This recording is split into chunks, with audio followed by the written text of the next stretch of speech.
اللہ کا شکر کرتا ہوں. آئیے چلیے.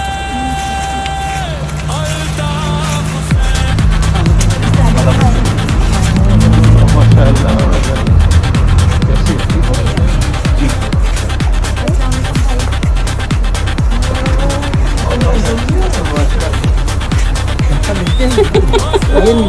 گر جاؤں گی.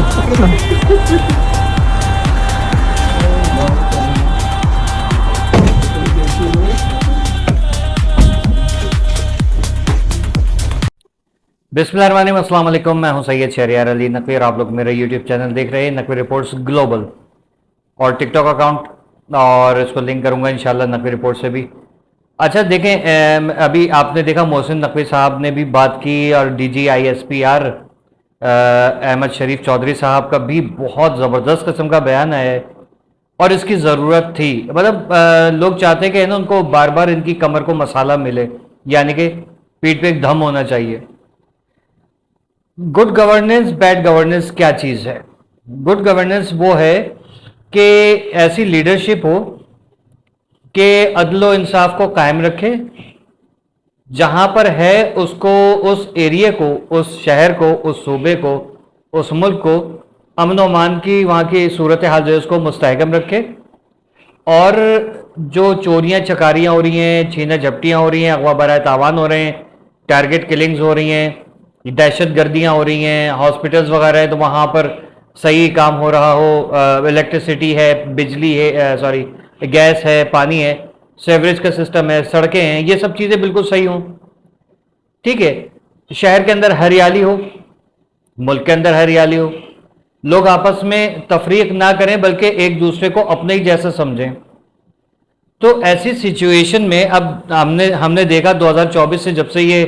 الیکشن ہوئے، فارم 47 اور 45 اور 32 جو بھی آ رہا ہے، پھر آئینی ترامیم آ رہی ہیں، 26ویں، 27ویں، 28ویں، 50ویں، 110ویں، اس سے جو ہے کوئی حل نہیں ہو پا رہا. محسن نقوی صاحب نے بڑا امپورٹنٹ بیان دیا یہاں پر کہ دیکھیں ملک اس وقت ترقی کرے گا جب انتظامی یونٹس اور بڑھیں گے، اور اس میں جو ہے وہ وہاں کے ریپریزنٹیٹیو جو ہوں گے وہ الگ الگ ہوں گے. ٹھیک ہے. چیف منسٹر، گورنر اور میئر، یعنی کہ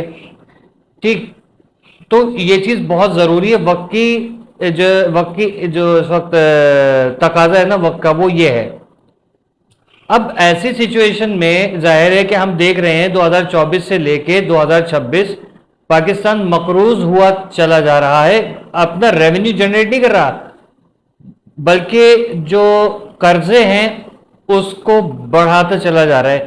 اور اگر قرضے لیے جا رہے ہیں تو وہ اپنی ذات کے اوپر خرچ کیے جا رہے ہیں، چند ایک منہ میٹھا کرنے کے لیے ایک دو سڑکوں کو کھڈے مار کے اس کے اوپر وہ بلاکس لگا دیتے ہیں جسے پیور کہا جاتا ہے. ایک نااہل انسان کو جو میئر بنا دیا جاتا ہے، یا ایک نااہل انسان کو جو وہ چیف منسٹر بنا دیا جاتا ہے، اور اسی طریقے سے وفاقی وزیر اور دیگر جتنے بھی وزراء بیٹھے ہیں، ٹوٹل کابینہ جو ہے وہ فلاپ ہو چکی ہے. نہ تو نون لیگ کے اندر دم ہے کہ پاکستان کی بقا کے جو تقاضے ہیں اس کو وہ پورا کر پا رہی ہے، نہ ہی جو پیپلز پارٹی ہے اس میں بھی. آپ دیکھیں کہ میں اس چیز پہ بڑا ظاہر ہے کہ سب لوگ اس پہ تشویش کا اظہار کر رہے ہیں کہ ایک ملک کا صدر یا وزیر اعظم یا میئر ہو یا ایک M N A M P ہو، اس کو استثناء دے دی جائے کہ آپ کچھ بھی کریں، ٹھیک ہے، کھلا کھاؤ تے ننگا ناؤ والا حساب کتاب ہو جائے، اور آپ سے کوئی پوچھنے والا بھی نہیں، آپ کے اوپر 7 خون معاف نہیں بلکہ سارے خون معاف ہو جائیں. آپ صدر پاکستان کے جو صاحبزادے ہیں وہ کشمیر میں جو ہے وہ پاکستان کو تڑیاں مار رہے ہیں کہ یہ کر دوں گا، وہ کر دوں گا، اور فارم 47 اور جعلی اور گود میں بیٹھے اور یہ وہ. تو بھائی یہ چیزیں سننے کے لیے یہ 2 سال ہم لوگوں نے انتظار کیا ہے. میں D G I S P R سے اور ہمارے سپہ سالار سے اور محسن نقوی، آپ تینوں سے ریکویسٹ کرتا ہوں کہ دیکھیں جینوئن لیڈرشپ یہاں پر آئے. ٹھیک ہے.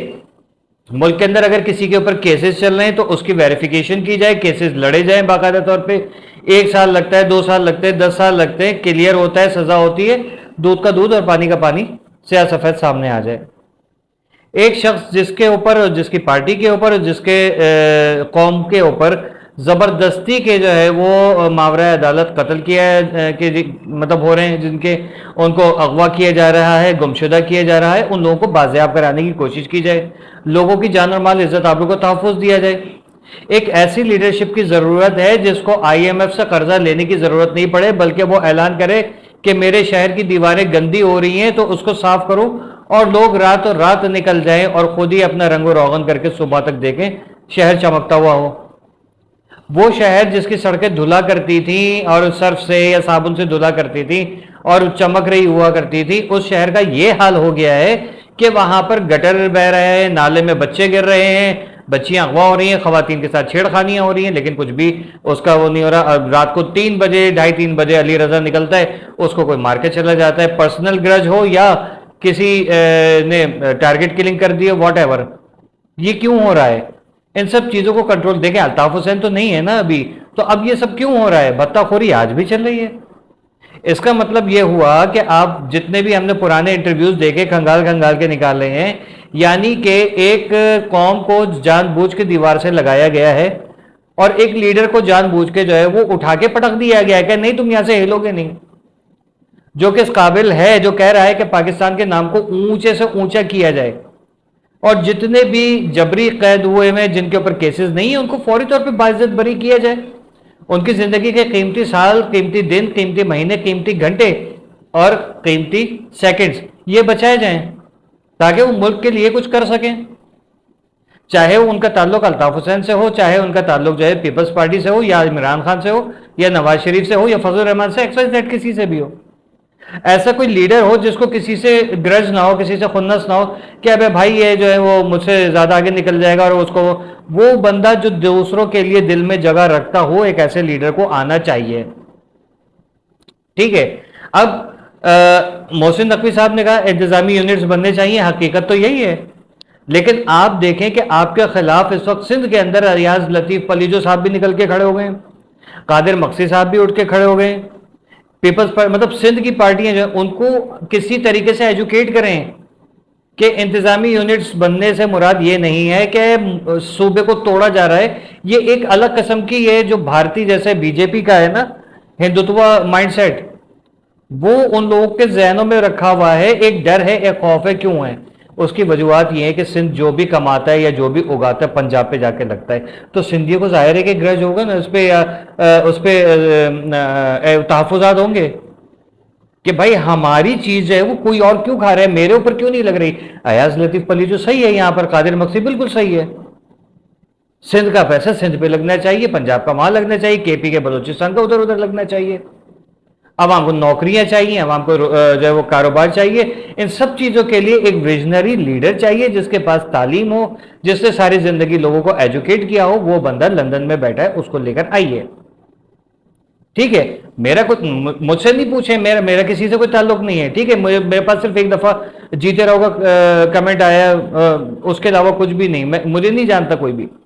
لیکن یہ کہ میں دیکھ رہا ہوں کہ میرے شہر کو اس نے کیا بنا دیا تھا، حیدرآباد میرپور خاص کو کیا بنا دیا تھا، اور دیگر جتنے بھی جہاں ان کے ووٹرز تھے سب جگہ اس بندے نے ایسا وہ مطلب اس کا کریز تھا، اس نے کہا کہ بھائی یہ سڑکیں ٹوٹی ہوئی ہیں، صبح اٹھ کے دیکھو سڑک نہیں بنی ہوئی ہے، پتہ بھی نہیں چلتا تھا کدھر بنی ہے، اور بالکل بغیر کسی، اب یہ لوگ جو بنا رہے ہیں اس پہ آپ بیٹھیے، اگر سفر کر رہے ہیں رکشے میں تو اللہ معاف کرے گردہ نکل کے منہ میں آ جاتا ہے اور چماٹ مار کے اندر واپس پھینکنا پڑتا ہے۔ ٹھیک ہے، تو کام جس طریقے سے کیا جاتا ہے نا، وہ ایک پڑھا لکھا لیڈر چاہیے ہمیں، یہ لوگ نہیں چاہیے، چاپلوس نہیں۔ آپ کو بھی پتا ہے کہ آپ کا جو ملک کا ریونیو ہے وہ جتنا فوج کا بنتا ہے ظاہر ہے اس کو تو ملے گا، ظاہر ہے فوج اسٹرانگ ہے تو ہم اسٹرانگ ہے، ٹھیک ہے نا، اور ہم سیف بھی ہیں، اور جو ملک کے اوپر لگنا ہے وہ ملک پہ لگے، اس کو کوئی غرض نہیں ہے کہ بھائی میرا محل ہو، میں اس کے فیملی میں کون ہے، ایک بیٹی ہے، ٹھیک ہے، اور بس وہ ہے، اس کا کوئی رشتہ دار کسی سیٹ کے اوپر نہیں بیٹھا۔ ان لوگوں کے تو خاندان بیٹھے ہوئے ہیں، منسٹریز میں ان کے خاندان بیٹھے ہوئے ہیں، اعلیٰ عہدوں پہ ان کے خاندان بیٹھے ہوئے ہیں، ایک لینڈ مافیا کا سرغنہ ہے، ایک بھتہ مافیا کا سرغنہ ہے، ایک فقیروں کا سرغنہ ہے، ایک جو پانی کا سرغنہ ہے، ایک واٹر اینڈ سیوریج کا جو نظام ہے اس کے اوپر، ایک یہ انفراسٹرکچر کے اوپر سرغنہ بیٹھا ہوا ہے، ٹھیک ہے۔ تو ان سب چیزوں سے نجات حاصل کرنی ہے، پڑھے لکھے لوگ، آپ پڑھے لکھے ہیں اس لیے آپ سے بات کی جا رہی ہے، ورنہ نہیں ہوتا تو ہم احتجاج ہی کر رہے ہوتے ظاہر ہے، ٹھیک ہے۔ تو پڑھے لکھے لوگوں کو آگے لے کر آئیں اور ان کو جو نیگلیکٹڈ ہیں ان کو استعمال کیجئے، انشاءاللہ فاقہ ہوگا اور پاکستان جو ہے انشاءاللہ ترقی پائے گا۔ کیونکہ میں نے جب سے اس کیس الطاف حسین صاحب کے حوالے سے بات چیت شروع کی، میں ان کو سن بھی رہا ہوں، ان کے بارے میں ماضی کی جو بھی چیزیں ہیں وہ سب ہمیں پتہ ہیں، ٹھیک ہے۔ دودھ کا دلہا ہم میں سے کوئی نہیں ہے، غلطیاں سب سے ہوتی ہیں، چانس ملنا چاہیے۔ جنہوں نے ملک کو تباہ برباد کر دیا ان کے جب چانس ہے تو خالی نعرہ لگا کے اور پھر بھی معافی مانگنے والے کو چانس ضرور وہ تو ڈیزرو کرتا ہے۔ آپ کیا کہیں گے؟ اللہ حافظ۔